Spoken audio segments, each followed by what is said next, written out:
Subscribe and press the bell icon on YouTube app and never miss an update.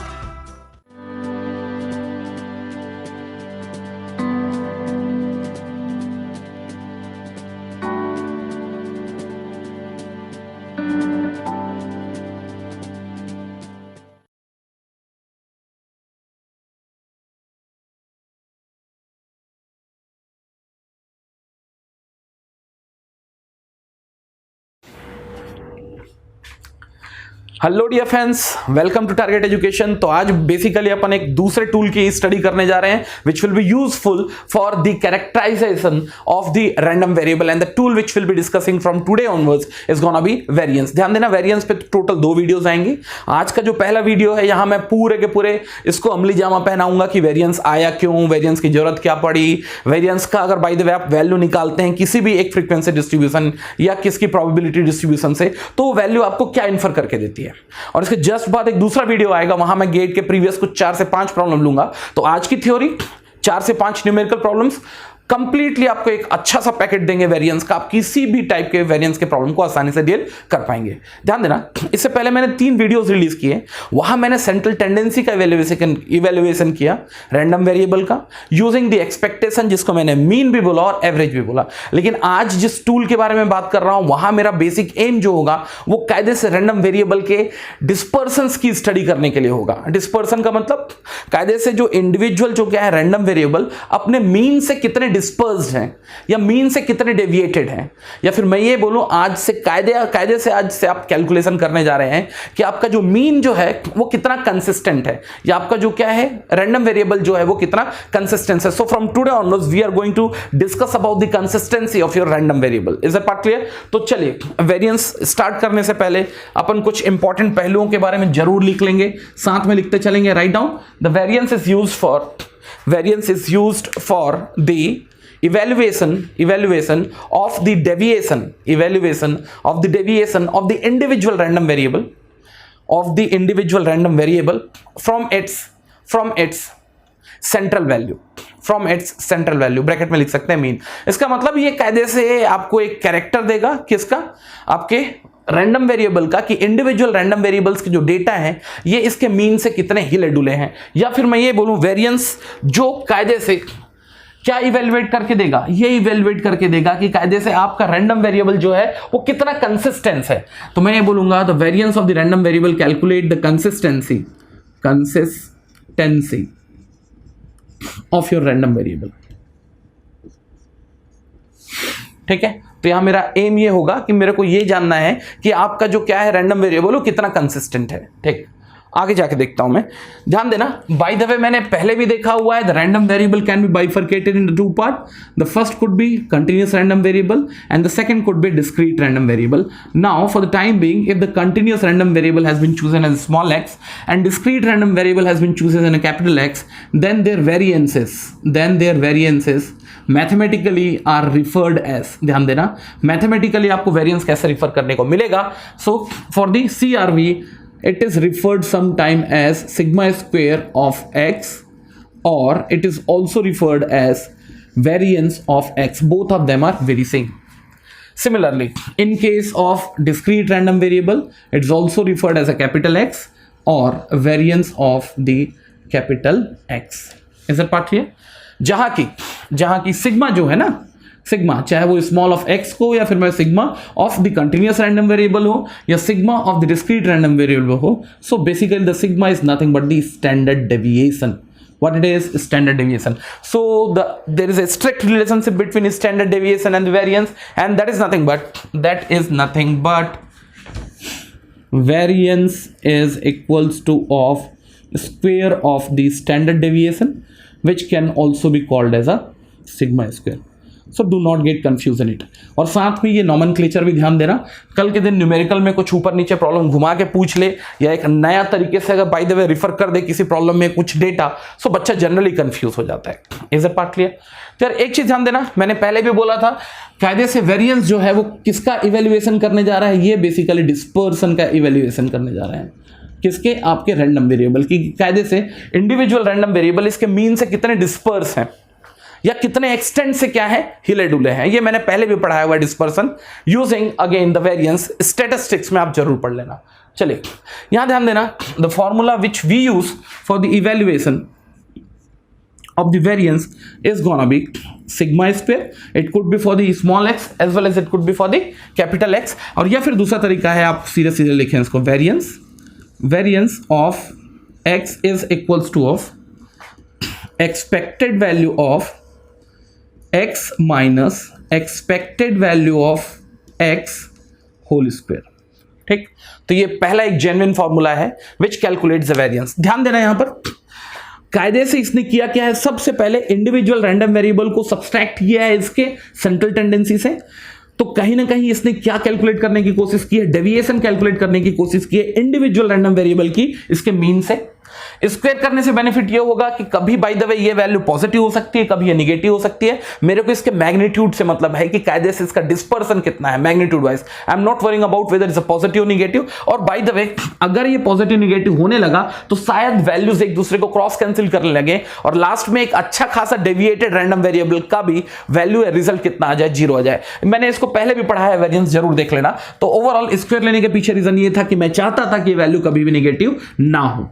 आप इसका expected value लेंगे और इस square को मैनिपुलेट करने के लिए वेरिएंस के पास ऑलरेडी क्या है, सिग्मा स्क्वायर है। सब मारो गोली। So the formula which use for the calculation of the variance of your random variable x is nothing but expectation of a random variable minus of expectation of that random variable whole square।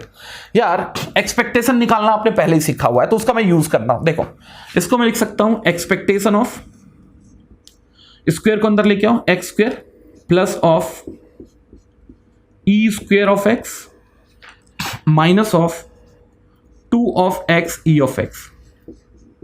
और मैंने पहले ही देखा है कि expectation follows the linear property, तो आप सीधे सीधे क्या कर सकते हो, एक्सपेक्टेशन इसमें अप्लाई कर सकते हो। ये होगा एक्सपेक्टेशन ऑफ एक्स स्क्वायर।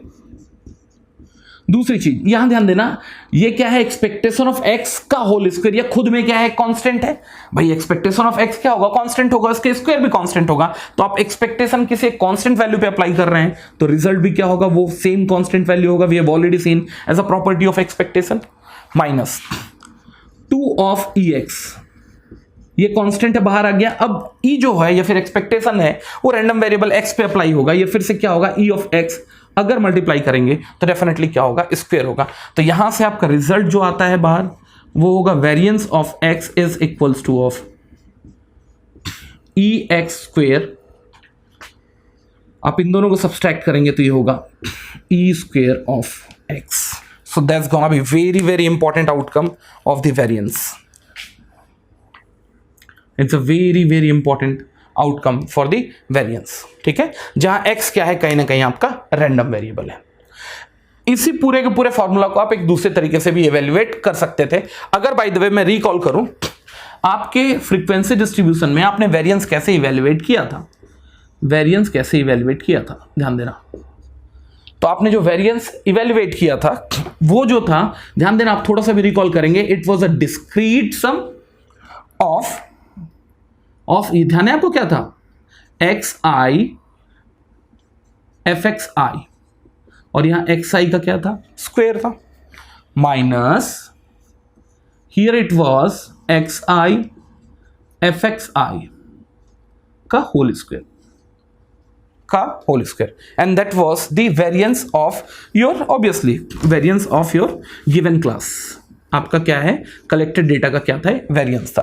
ध्यान देना, जैसे मैंने पहले भी बोला था, ये क्या है आपका mid part of your class था।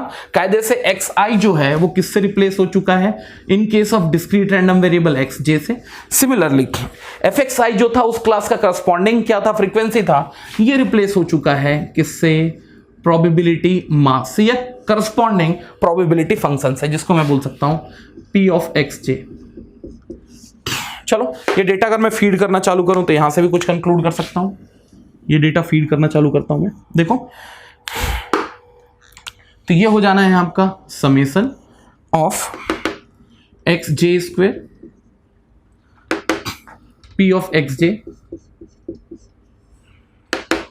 Minus of summation of X J P of X J whole square. अगर आप रिकॉल करेंगे ये क्या है, अभी इससे जस्ट पहले आपने वीडियो में देखा, ये क्या है, expected value of your random variable E of x लिख सकता हूं मैं, इसको लिख सकता हूं ई ऑफ एक्स, डेफिनेटली इसके पावर में क्या है, स्क्वायर है। और अगर बाय द वे ये एक्स जे स्क्वायर की जगह में अगर एक्स जे होता तो अभी भी ये क्या होता, एक्सपेक्टेशन ऑफ एक्स होता, लेकिन अब एक्स की जगह में क्या है, एक्स स्क्वायर है, तो ये होगा एक्सपेक्टेशन ऑफ एक्स स्क्वायर। और ये फिर से किसके बराबर है, वेरिएंस ऑफ एक्स के बराबर है। तो आप चाहे यहां से इवेल्युएट कर लें या फिर वहां से इवेल्युएट कर लें, that remains very same, very same. ठीक, तो अगर आप चाहो तो इंपॉर्टेंट फॉर्मूलाज जरूर लिस्ट डाउन कर लेना कि कभी भी किसी भी प्रॉब्लम का अगर आपको एक्सपेक्टेशन निकालना रहा, सॉरी वेरिएंस निकालना रहा, तो which formula we are going to use of it. तो important formula we can write down, important formula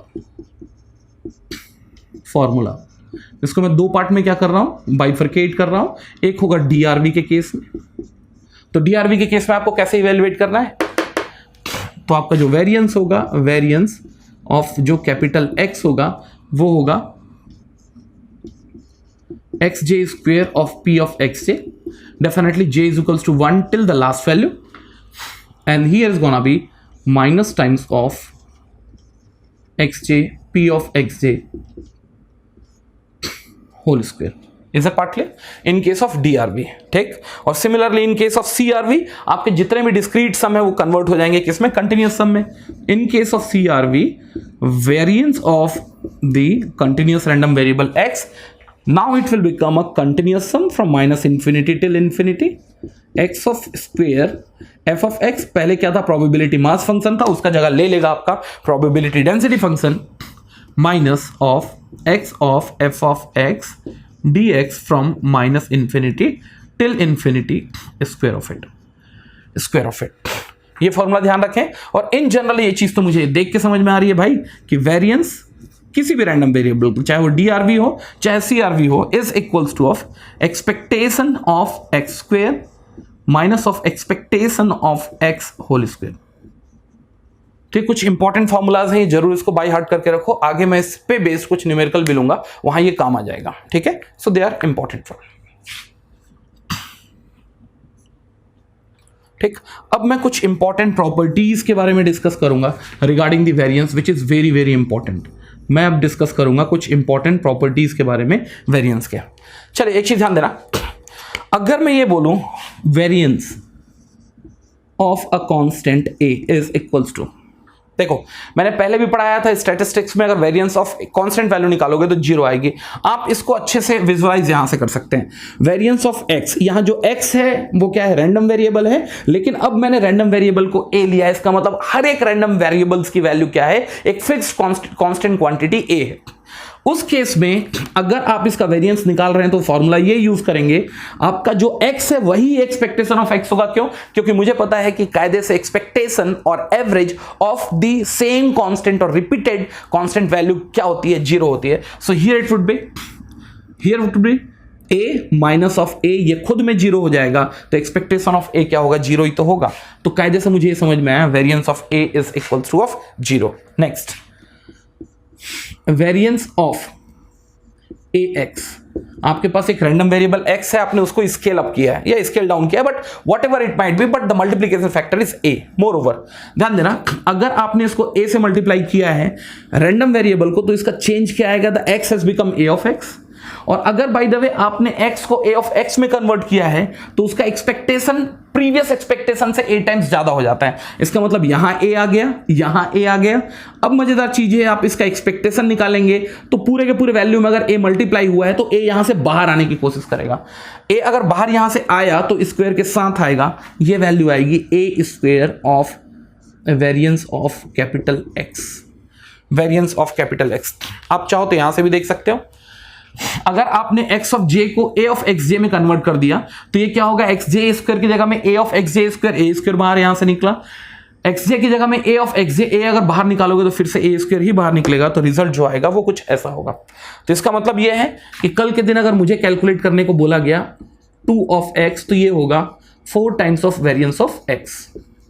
और इवन अगर मुझसे पूछ लिया गया variance of -2 of x, still it will be 4 times of variance of x। There will not be any change in it. Is a part clear? Next, अगर मैं एक और केस लूं, यहां पर लेता हूं, चलो case, if I take variance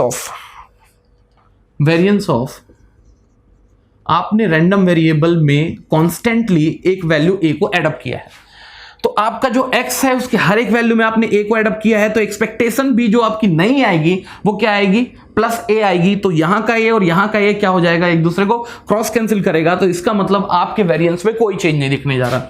that means still it is variance of capital X। कल के दिन ये भी हो सकता था वेरिएंस ऑफ, चलो एक एग्जांपल ले लेता हूं, वेरिएंस ऑफ -2x + 3, ये कितना होगा भाई, -2x। इसका मतलब a जो है वो क्या है, स्केलिंग फैक्टर है, उसका स्क्वायर होने जा रहा है, so it's gonna be -2⁴, that's gonna be 4 variance of x, और कायदे से 3 का जो वेरिएंस होगा वो कितना होने जा रहा है, 0 होने जा रहा है। Is the part clear?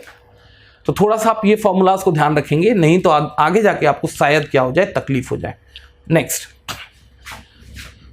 Variance of, by the way आपके पास दो रैंडम वेरिएबल हैं ax प्लस by। अभी मैं ये नहीं बोल रहा हूं whether they are dependent random variable और independent random variable, just I am assuming we have got the two random variable. तो इसका जो रिजल्ट आएगा ना, ax का तो मुझे पता है ये होगा a² variance of x plus b² variance of y plus 2ab covariance of x, y। Covariance क्या है मैं अभी थोड़ी देर में देखने जा रहा हूं। अगर यही केस किसका होता, माइनस का होता, तो यहां माइनस आता है, सीधे सीधे स्क्वायर के फॉर्म को फॉलो कर रहा है।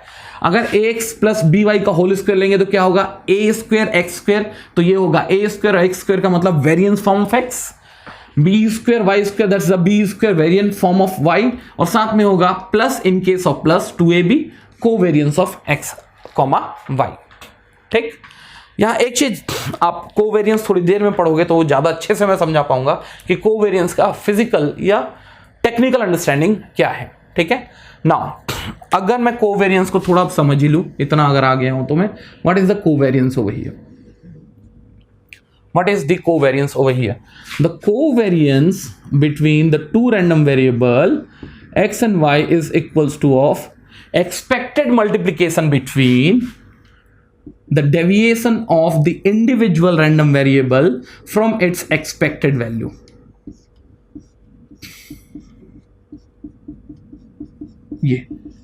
ये है आपका कोवेरियंस ऑफ x, y। आप चाहें तो इसको मैं थोड़ा एक्स्ट्रापोलेट या क्या कर रहा हूं, ओपन कर रहा हूं, ज्यादा अच्छे से समझ में आएगा। देखो कैसे कर सकते हैं। आपको एक्सपेक्टेशन, आप एक काम करें, अंदर में मल्टीप्लीकेशन कर लें। अंदर में मल्टीप्लीकेशन करेंगे तो पहला मल्टीप्लीकेशन फैक्टर क्या आएगा, एक्स वाई। दूसरा मल्टीप्लीकेशन फैक्टर क्या आएगा, एक्स ई ऑफ वाई। ठीक, तीसरा मल्टीप्लीकेशन फैक्टर आएगा minus Y E of X, और चौथा मल्टीप्लीकेशन फैक्टर आएगा E of x into E of Y. ठीक, यही कुछ है। चलिए, अब मैं अगर बाय द वे यहां एक्सपेक्टेशन अप्लाई करता हूं तो लेफ्ट में तो है covariance of x, y is equals to of e, किस पे लगेगा, एक्स और वाई के मल्टीप्लीकेशन पे एक्सपेक्टेशन लगने जा रहा है। यहां ध्यान देना थोड़ा, ई ऑफ वाई तो कांस्टेंट है, तो यहां जो एक्सपेक्टेशन अप्लाई होगा वो किस पे अप्लाई होने जा रहा है, एक्स पे अप्लाई होने जा रहा है। तो ये होगा minus times of expectation of, just a minute, is there any problem, no that's fine. तो यहां जो होगा वो क्या होने जा रहा है, ध्यान देना, ई ऑफ वाई तो ऑलरेडी बाहर निकल चुका है, अब एक्सपेक्टेशन जो अप्लाई होगा वो किस पे अप्लाई होगा, एक्स पे अप्लाई होगा। ऐसे कुछ है। सिमिलरली यहां भी होगा, क्या होगा, यहां देखो, e of x into E of y, और ये तो कायदे से कांस्टेंट वैल्यू है। Expectation of x will be a constant value, expectation of y will be a constant value, और expectation of a constant value is the same constant value. ये होगा, तो कायदे से यहां से समझ में आता है covariance of x, y is equals to of expectation of x into y, एक इसमें से कैंसिल कर लो, minus e of x into E of y. ध्यान देना, यहां से एक रिजल्ट समझ में आता है, E of x into Y is equals to of E of x into expectation of y, and thereafter it's gonna be how much it is, plus covariance of x comma y. अब ये भी एक क्या है, important fundamental है आपके सामने.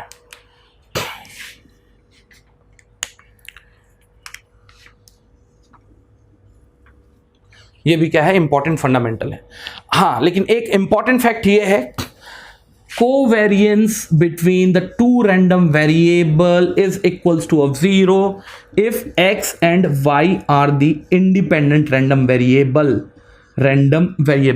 उस केस में ध्यान देना, उस केस में जो variance of ax plus minus B Y, अगर x और y इंडिपेंडेंट रैंडम वेरिएबल होंगे तो कोवेरियंस ऑफ एक्स वाई क्या हो चुका होगा, 0, और ये रिजल्ट आएगा. ये तभी का केस है जब क्या हो, रैंडम, क्या हो, आप इंडिपेंडेंट हो. और expectation of x dot Y मैंने पहले पढ़ा हुआ है कि ये e of x dot e of y तभी होता है जब कायदे से आपका x और y क्या हो, इंडिपेंडेंट रैंडम वेरिएबल हो. क्यों? उस केस में आपका जो कोवेरियंस है वो क्या हो चुका होता है, 0 हो चुका होता है. Is that part clear? उस केस में आपका जो कोवेरियंस होता है वो 0 हो चुका होता है. So you should also have the remembrance of this also. आपको ये भी क्या होना चाहिए, कायदे से याद होना चाहिए. तो चलो इसी को देखते हुए एक आध अपन और भी चिपका लेते हैं प्रॉपर्टी. देखो क्या हो सकता है. तो इसका मतलब वेरिएंस ऑफ y, ये कितना होगा अगर x और y दोनों क्या है, अगर इंडिपेंडेंट रैंडम वेरिएबल हैं. So here a square which is gonna be 1 square which is 1 is equals to of variance of x plus of variance of y, and that's true only when x and y are the independent random variable. Agreed? Even ये negative भी होता तब भी क्या होता, positive होता. क्यों? क्योंकि अभी भी क्या हो रहा है, स्क्वायर हो रहा है, तो as such there will not be any difference of it. Agreed? Is that part clear? तो चलिए अब इसी को देखते हुए मैं चाहूं तो कुछ कोवेरियंस के भी इंपॉर्टेंट क्या कर सकता हूं, यहां फॉर्मूलाज लिस्ट डाउन कर सकता हूं. Covariance of x comma x कितना होगा, covariance of x comma a ले लो. चलो x कॉमा a, देखो कोवेरियंस निकालने का फॉर्मूला ये है. अगर आपने पहला वेरिएबल x रखा है, ठीक है, दूसरा आपने क्या किया, फिक्स कर लिया a, तब ध्यान देंगे आपका इंडिविजुअल रैंडम वेरिएबल, हर एक इंडिविजुअल रैंडम वेरिएबल a है तो उसका एक्सपेक्टेड वैल्यू भी क्या होगा, a होगा. तो कहीं ना कहीं ये जो फैक्टर है वो 0 हो गया, पूरा का पूरा कंप्लीट कंपोनेंट 0 हो गया, जो एक फिर से कांस्टेंट है, और किसी भी कांस्टेंट का एक्सपेक्टेशन वो सेम कांस्टेंट होता है. तो यहां से एक चीज तो समझ में आ गई मेरे साहब, क्या होगा, covariance of x comma a जो होगा वो 0 होगा. Is that part clear? Similarly आप अगर देखते हैं covariance of x comma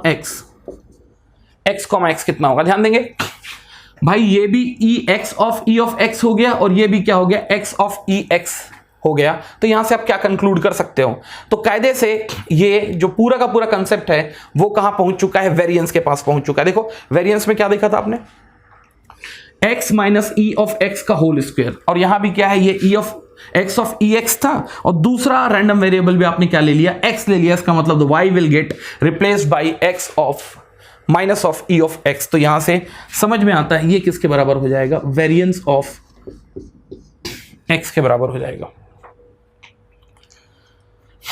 is that part clear?